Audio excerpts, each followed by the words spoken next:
فويسات ستك وتاج راسك واللي كشفتك وكشفت ابوك بذكائها المنقطع النظير سنو الدكتورة سنو. لما نشرت لها فويساتها احنا ما سمعناش الا طوط طوط طوط طوط. اوعوا تفكروا انه الدكتورة سنو كانت تحكي كلام وسخ، لا انا عارفة سياق الكلام، بس هو بيخبي معلومات ناس تانية. اسمح لي اقول لك يا فتحي الجوهري بكل امانه ربانيه، انت كس هرمون التستوستيرون القليل بس طالعات، ما بتستحي على حالك يكون عنوان بثك مسرحيات وما ادري شو تمثيليات وما ادري عمل زق لطك، وايمان بتفضح فيك كلك يا كلب، كلك مؤامرات. على 750 او 700 مش فاكر الرقم بالظبط. بس انت ما تحولوش فلوس كلها مره واحده، ما تحولش الفلوس كلها مره واحده، خليه في ايدك. اوكي يلا سلام. بص يا رضوان اسمع.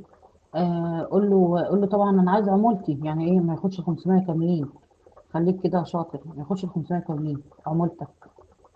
قول له هو كده، قول له معلش بس لو خدت منهم حاجه ما يبقاش فيها مشكله. خليك ذكي كده، لكنها عموله انت كده بتعمل له شغل انت كمان. وبقول لك انا كده كده رميت الكلام لامل ان يعني ايه في عموله لرضوان، بس ما قلتش المبلغ بالظبط عشان الواد ده لو خدنا يبقى احنا ايه مش نصبه ولا حاجه، برضه فيها عموله. فاهم ازاي؟ عشان كلامه معايا غير كلامي ايه، كلامي معاك. ماشي يا قمر. اوكي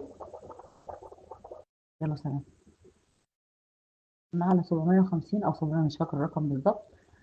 بس انت ما تحولوش فلوس كلها مره واحده، ما تحولش الفلوس كلها مره واحده، خليه في ايدك. اوكي يلا سلام. بص يا رضوان اسمع. قول له طبعا انا عايز عمولتي، يعني ايه ما ياخدش 500 كاملين.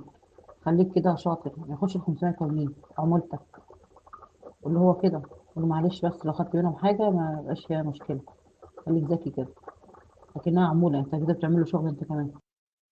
وبقول لك انا كده كده رميت الكلام لامل ان يعني ايه في عموله لرضوان، بس ما قلتش المبلغ بالظبط عشان الواد ده لو خدنا يبقى احنا ايه مش نصبه ولا حاجه، برضه فيها عموله.